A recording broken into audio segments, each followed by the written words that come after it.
Megastar Chiranjeevi గారి పైన fake వీడియోలు పెట్టినటువంటి ఒక యూట్యూబ్ ఛానల్ పైన జూబ్లీ హిల్స్ పోలీస్ స్టేషన్లో కేసు నమోదైంది.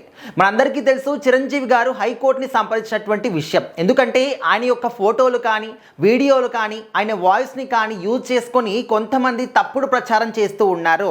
అండ్ మనందరం కూడా చూసాం, కొన్ని అన్వాంటెడ్ వెబ్సైట్లలో కూడా వీళ్ళ యొక్క వీడియోస్ కానీ, అంటే ఇక్కడ ఉన్నటువంటి వీడియో వేరు, కాకపోతే అక్కడ ఉన్నటువంటి తలకాయ తీసేసి చిరంజీవి గారి ఫోటోనో లేకపోతే పలానా వేరే సెలబ్రిటీ ఫోటోను పెట్టేసి దాన్ని ఎడిటింగ్ చేసి అప్లోడ్ చేస్తూ ఉన్నారు. మరి వాళ్ళ లైక్ల కోసమా వ్యూస్ కోసమా ఏంటి తెలియదు, కానీ చిరంజీవి గారి ఫొటోస్ని మాత్రం యూజ్ చేస్తూ ఉన్నారు. సో అదంతా కూడా చూసి ఇంకా ఏగలేక చిరంజీవి గారు హైకోర్టుని సంప్రదించారు. సో అప్పుడు హైకోర్టు నుంచి కూడా ఈయనకు సానుకూలంగా స్పందన వచ్చిందనమాట.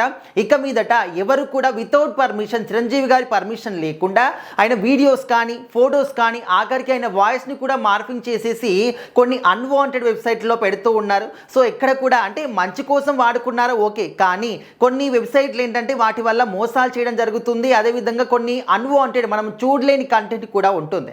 సో అలాంటి వాటిల్లో కూడా వీళ్ళ వీడియోస్ అని వాడడం వల్ల వాళ్ళకు డీఫేమ్ వస్తుంది. కాబట్టి సో ఆయన హైకోర్టుని సంప్రదించడం, హైకోర్టు కూడా సానుకూలంగా స్పందించడం, ఇంకా మీదట ఎవరైనా కూడా ఆ విధంగా చేస్తే మేము లీగల్గా యాక్షన్ తీసుకుంటామని చెప్పేసి కూడా ఒక నోటీస్ జారీ చేసింది. సో అప్పటి నుంచి కూడా చాలామంది ఆ విధంగా చేయడం మానేశారు. అయితే ఇప్పుడు ఏంటంటే రీసెంట్గా ఒక డీఫేక్ వీడియో అన్నమాట, చిరంజీవి గారి వీడియో ఏంటంటే దాన్ని ఎడిటింగ్ చేసేసి మార్పింగ్ చేసేసి యూట్యూబ్లో అప్లోడ్ చేస్తారు. అందులో కూడా ఏ విధంగా ఉంది అంటే చిరంజీవి గారికి ఆరోగ్యం బాగోలేదు, హాస్పిటల్లో ఉన్నారు, పరిస్థితి విషమంగా ఉంది, ఈ విధంగా అసత్య ప్రచారం చేయడానికి పూనుకున్నారనమాట.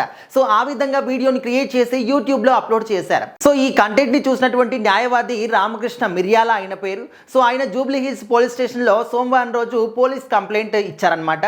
సో ఆ తర్వాత పలానా యూట్యూబ్ ఛానల్ మీద పోలీస్ స్టేషన్లో కేసు కూడా నమోదైంది. అదేవిధంగా దర్యాప్తు కూడా చేస్తూ ఉన్నారు.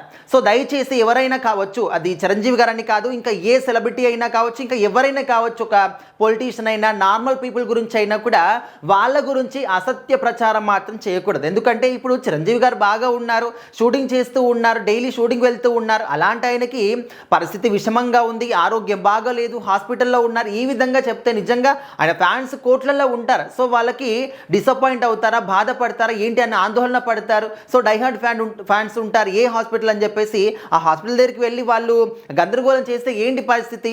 సో ఇలాంటి పరిస్థితులు కూడా ఉంటాయి. సో ఖచ్చితంగా పోలీసులు మాత్రం ఈ విధంగా ఎవరైతే అసత్య ప్రచారం చేస్తూ ఉంటారో వాళ్ళ మీద ఖచ్చితంగా యాక్షన్ తీసుకోవాలని చెప్పేసి చాలామంది కూడా అనుకుంటూ ఉన్నారు.